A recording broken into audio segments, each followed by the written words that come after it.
ஒரு ஏழை விறகு வெட்டி ஒரு ஆற்றின் அருகில் உள்ள காட்டில் தினமும் மரங்களை வெட்டி பிழைத்து வந்தான்.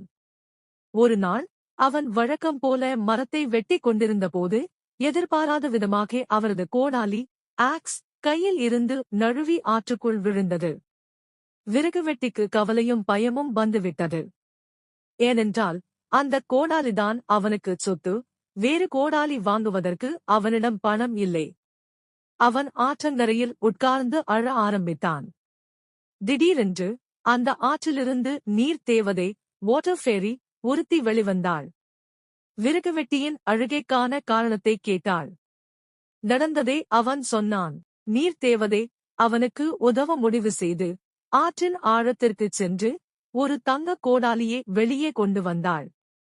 இது உன் கோடாலியா என்று கேட்டாள்.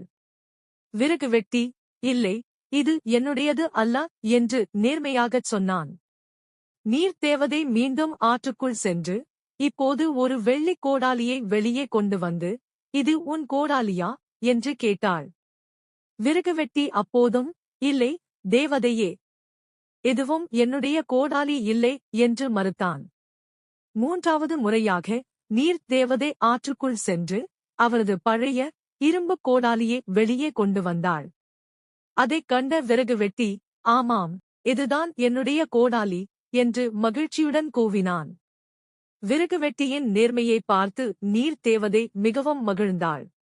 அவரது நேர்மைக்கு வெகுமதியாக அவரது இரும்புக் கோடாலியோடு தங்கக் கோடாலியையும் வெள்ளிக் கோடாலியையும் அவனிடமே கொடுத்து ஆசீர்வதித்துவிட்டு மறைந்தாள். நீதி, நேர்மையே சிறந்த செல்வம்.